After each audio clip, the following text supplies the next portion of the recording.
Well, family, get on news report, Mary-20 Mary-MACK-U-LE. Today is August the 25th, 2021. So they say in my city, Chicago, Wicked Wednesday.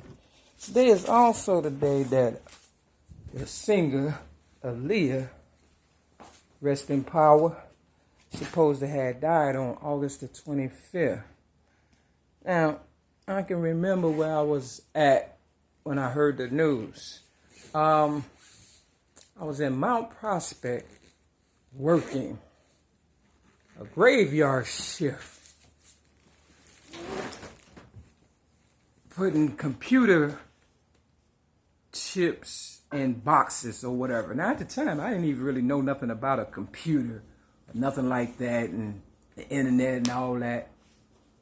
You know, Aaliyah supposed to have died August the 25th, 2001 in a plane crash with 7 other people. 8 would have been with her.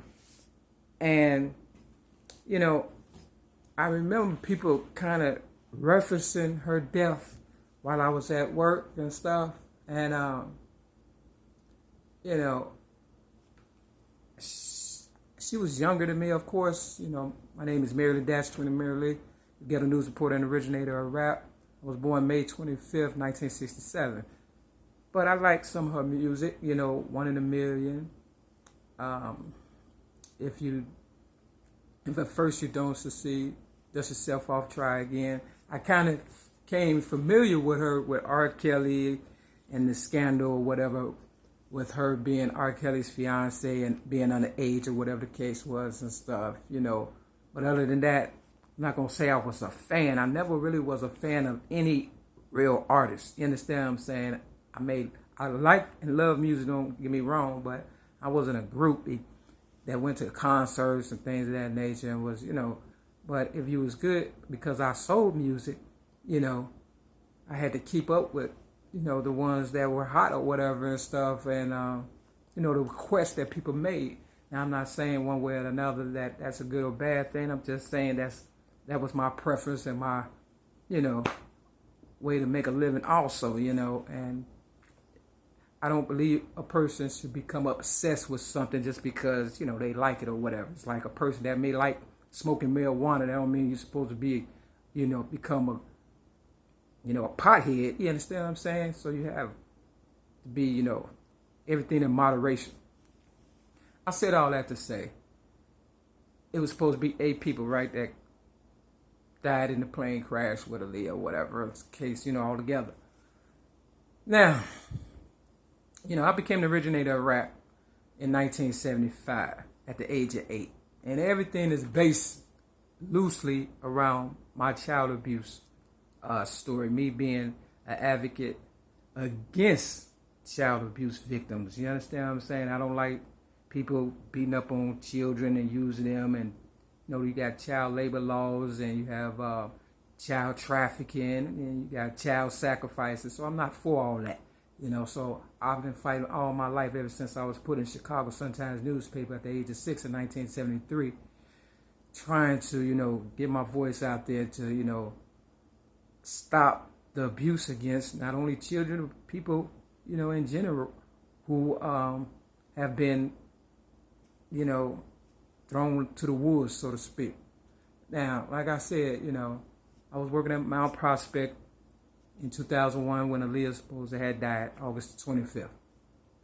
And, you know, they asked me, and I couldn't understand this, you know, if I was willing to relocate because they were shutting down, you know, the warehouse where, you know, I was working a temp service at, and they was going out of town. And I was like, sure, no problem. You know why? Because, you know, I've been on my own for the most part all my life, ever since the age of 6. You understand what I'm saying? People just kind of just been gravitating towards me, sucking the life out of me or trying to get whatever and stuff. Kind of like where I'm at right now, the Trap Building, 6210 South Kenbark Avenue, Chicago, Illinois, 60637, apartment 308. I give my address because I have no fear, and I don't give a shit about a lot of stuff no more because people don't give a fuck about me. So they changed their mind when they realized that I didn't mind relocating from Chicago, you know, where I resided at, but worked in Mount Prospect at the time in 2001. And they said, well, dang, if she really willing to relocate, she must really don't care about, her legacy or her rap, whatever. I wasn't even thinking like that. You understand what I'm saying? More people thought about what I was worth than I did. I didn't realize at the time because I wasn't thinking. You understand what I'm saying? That I am the originator of rap. You understand what I'm saying? Because I had a whole lot on my mind. It's always been me trying to figure out stuff. And like Tupac said, me against the world. Now, I wasn't able to relocate out of town. So they decided, because I was a good worker and they couldn't pin nothing on me because I went to work and I did my job, right? But they relocated me to Skokie at this place called Federal Mogul. And they put head gaskets together and stuff like that. It was kind of like a little factory or whatever. And, I was doing a good job. And then one day, I was sitting down with a young lady. She was a nice looking young lady or whatever. And we was just laughing back and forth. And it was on my birthday, May 25th. And, it must have been like 2000, maybe it was 2002 because Leah's supposed had died, in August, but so it had to be 2002. And on my birthday, and they fired me on my birthday because I sat down and had a conversation during lunch with a young lady, and we was laughing back and forth, and somebody was jealous because all this is based on jealousy and envy and stuff. Real talk. I got a lot of people jealous and envious of me for some reason or another. And I have nothing right now because these same people have railroaded me, thrown me under the bus, and left me for dead and stuff. You understand? Me against the world, right? Now, you got to remember this. They said Tupac became active in the music industry in 1987, all the way up until his death, allegedly in 1996. But in 1995, I put my voice to 3 cassette tapes running back and gave my story to Oprah Winfrey, to the Sound of Music and all kind of stuff. And I even referenced the fact that I already know that I'm worth more dead than I am alive. And that was in 1995. And for some reason, some people, wanted to label me crazy. And they threw me on the psych ward at John Madden Hospital in, 1995 or whatever and stuff. You understand what I'm saying? Now, that was the second time I gave Oprah my story. Now, you got to remember, I was in the Chicago Sun-Times newspaper at the age of 6 in 1973. I gave Oprah Winfrey my story because she was a colored person. In 1984, at the age of 17, they came up with the color purple in 1985. I have a niece that can reference the fact that I was 17 in 1984 and that I gave Oprah Winfrey my child abuse rap because I read it to her. You understand what I'm saying? Now, at the time, I didn't realize that I was being watched and, critiqued and scrutinized and stuff like that because, I was young, dumb, and full of because I had been abused all my life and my brain hadn't developed. I hadn't had an education. And, I never went to high school. I hadn't finished grammar school. And, the best out of all this I got was my GED in 2006. And I barely passed that, by 3 points. I said all that to say I have wisdom, knowledge, and understanding and a whole lot of experience as far as life is concerned because I've been through a whole lot. And I speak as well as I do because I try my best, you understand what I'm saying, to be the best that I can be. But they thought, if they railroaded me like they did May 31st, 2008 for so-called disarming a police officer in Rogers Park, you understand what I'm saying, in my city, Chicago, on Devon and Clark, that I would revert back to being like, a teenager, kind of rebellious or whatever, or a Tupac or something like that, because they knew they was bringing up this New World Order and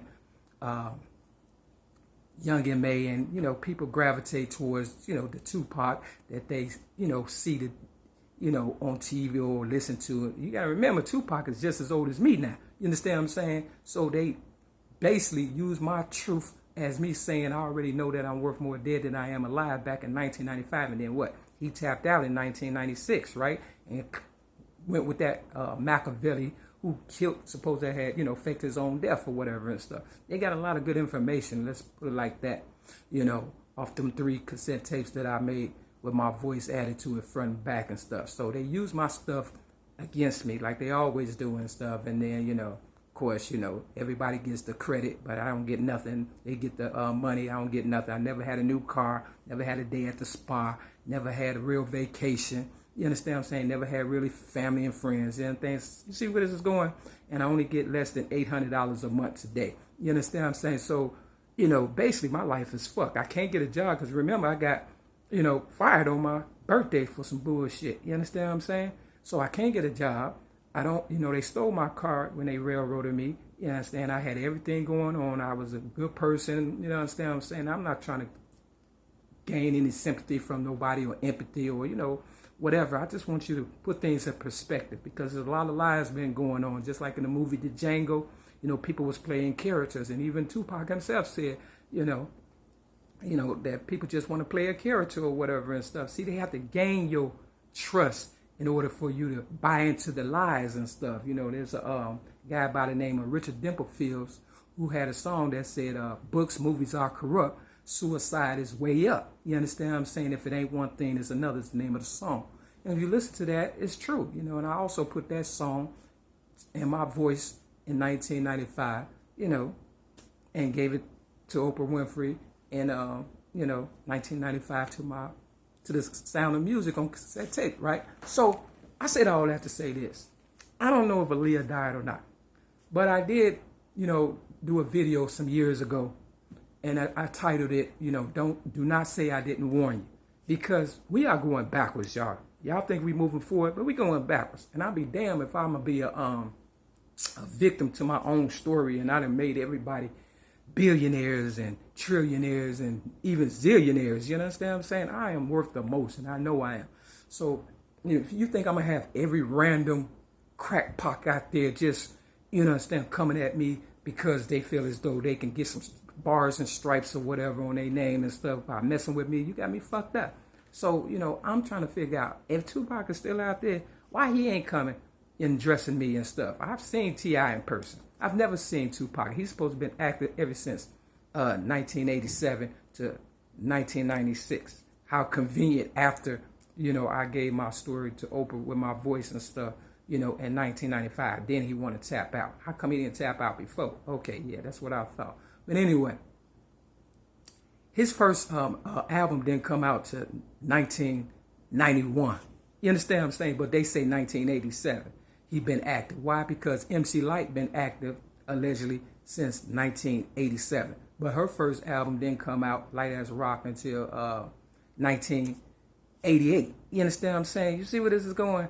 But it's all after me is what I'm trying to get y'all to understand. I gave Oprah Winfrey my child abuse rap in 1984. And not only that, it's a person out there that know that I put my child abuse rap voice solo on cassette tape at a mall, you understand what I'm saying, around that same time, 1984. You understand what I'm saying? At a mall in my city, Chicago. And then Mary J. Blige said she was discovered what? At a mall. You understand what I'm saying? So they got this video thing or whatever going on about Tupac being a hoax and an agent and all that. See, they was always trying to suppress my truth because they knew they had violated a lot of child, you know, abuse people and, you know, children, and like they doing now, sacrificing. They sacrificing y'all new generation right now, and y'all buying into it because what? Tupac used to smoke and drink, and that's what y'all do now. You feel comfortable doing that opposed to standing up for yourself like I did at the age of 6. See, I got tired of being abused at the age of 6, and I spoke out, and they put me in the Chicago Sun-Times newspaper in my city. And eventually, you know, people gravitated towards me, all eyes on me, like Tupac said, right? And it's been hell ever since and stuff, you know. But I don't drink, drugs, smoke, or fornicate. Why? Because I don't want to diminish my motherfucking legacy to keep his bullshit, you know, going on. He's a fake. He's a phony. He's a fraud, okay? And there's plenty of proof out there, and y'all buying into the lies and stuff. Now, I don't know if Aaliyah died or not. If she did, rest in power. But a lot of people get tired of the fans, you know, stalking them and stuff, and they tap the fuck out. Look, they do me crazy, and I'm not even relevant, allegedly. You understand what I'm saying? But I can't go nowhere without a motherfucker harassing me. So that lets you know motherfuckers taps out.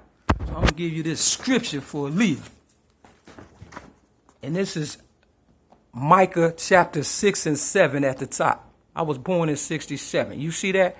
This the 7. The 7 is completion, right? You understand what I'm saying? Tap the fuck out and leave me alone. Peace.